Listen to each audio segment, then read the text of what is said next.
పెద్దమ్మ మీకు తెలుసు, అనుభవం ఉన్న వ్యక్తి మీరు. ఈ రోజున రాజకీయాలు ఎలా మారినాయి అంటే మంచి చేసే వాడి మీద కూడా తాటాకాలు చేసే పరిస్థితులు ఉన్నాయి. చంద్రబాబు గారు వచ్చిన తర్వాత పరిస్థితులు ఎలా ఉన్నాయి, ఏంటి పరిపాలన? ఇప్పుడే బాగుంది, అప్పుడే ఏడిచాం. ఎందుకని అంటారు? మాకు అప్పుడు వ్యాపారాలు లేవు, మాకేమీ లేవు.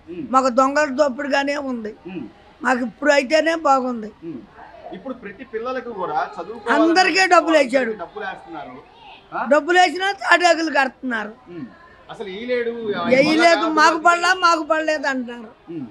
అందరికీ పడుతున్నాయి, కుడి ఎడంగా పడతాయి అని చెబుతున్నారు. పడుతున్నాయి, పడినాక నలుగురికి వేసాడు. మంచిగా జరుగుతుంది. అప్పుడు బాగోలేదు, అసలు ఏం మనకు తెలియదు. ఒకరికేను అమ్మఒడి అని అయ్యని ఇయ్యని వాళ్ళ ఆటోలు తోలే వాళ్ళకి దేనికి, వాళ్ళ ఆటోల వాళ్ళు కిరాలు తోలుతారు లేదా, వాళ్ళకి దేనికి వేయాలి డబ్బులు? మమ్మల్ని మిషన్ దేనికండి ఇవన్నీ ప్రభుత్వము శుభ్రంగా బతికోవాళ్ళకి చేయండి అంతే. రోడ్ల మీద వ్యాపారాల వాళ్ళకి వీళ్ళకే పనికి వచ్చాడు ఆయన. మాకేం పనికిరాదు. మార్కెట్లో అద్దెలు కడుతున్నాం, మాకు అద్దెలు కడతా కూడా రాట్లా డబ్బులు. ఇప్పుడు పర్వాలా, పెరిగినాయి. చంద్రబాబు గారు ఉంటే ఎలా ఉంటుంది పరిపాలన? బాగానే ఉంటుంది. ఆయన వచ్చినాకే బాగుంది, ఆయన రాకముందు మేము ఎడుతున్నాయి. బాగుందండి, ప్రభుత్వం బాగుంది, అన్ని బాగున్నాయి. నలుగురి పిల్లలకి డబ్బులు పడ్డాయి. ఎప్పుడు వేసినా ఆయనకి వేస్తాం ఓటు, మళ్ళీ ఆయనే రావాలి. అన్ని బాధలే. అప్పుడు ఒక్కరికే పడినాయి, ఒకసారి వేసాడు ఒకసారి వేయలేదు అంతే. ఇప్పుడు అన్ని బాగానే ఉన్నాయి. స్కూల్కి పుస్తకాలకి అన్నిటి ఉపయోగపడతాయి. చాలా సంతోషం.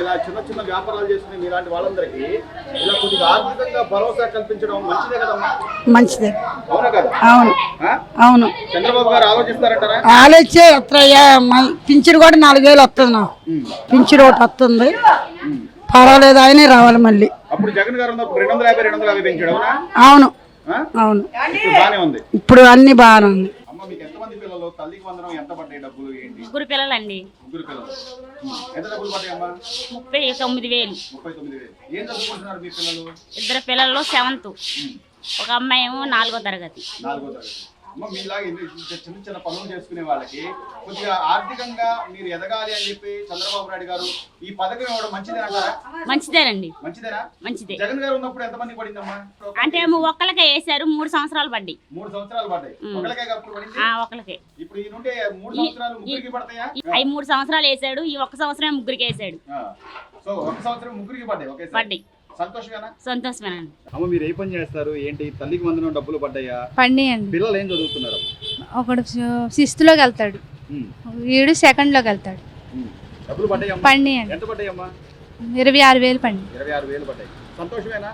అంటే జగన్ గారు ఉన్నప్పుడు కేవలం ఒక్కలకే పడే పిల్లలకి ఇప్పుడు ఎంతమంది ఉంటే అంతమందికి పడుతున్నాయి. చంద్రబాబు గారు చేస్తున్నాడు.